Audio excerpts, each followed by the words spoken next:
નમસ્કાર મિત્રો, હું છું આપનો સાથી પારસ શાહ.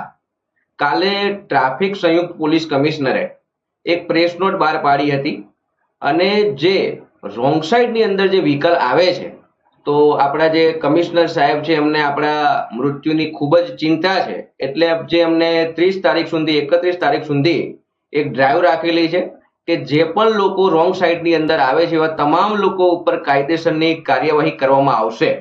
પણ મારો પ્રશ્ન સીધો એ ટ્રાફિક પોલીસ કમિશનર સાહેબને છે કે સાહેબ, આ જે તમે પ્રેસ નોટ બહાર પાડી છે એને જે કાયદો બહાર પાડ્યો છે કે જે પણ કાયદેસરની કાર્યવાહી કરવામાં આવશે, તો એ કાયદેસરની કાર્યવાહી ખાલી ને ખાલી નાની નાની માછલીઓ પકડવા માટે થશે કે મોટી મોટી માછલીઓ પકડવા માટે પણ થશે?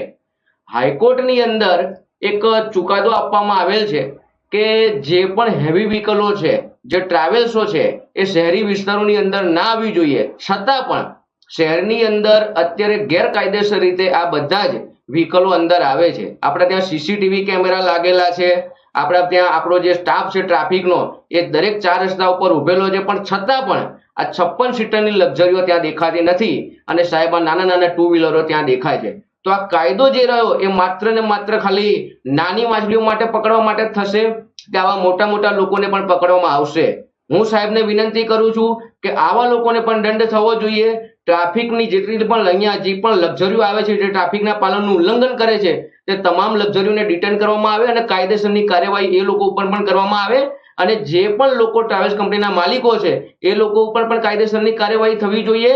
અને આ બધી 56 સીટરની લક્ઝરી કઈ રીતે શહેરની વિસ્તારની અંદર આવે છે તો એ અધિકારીઓ જે પણ કટકી ખાઈને આને અંદર આવવા દે છે એના ઉપર પણ કાયદેસરની કાર્યવાહી થવી જ જોઈએ.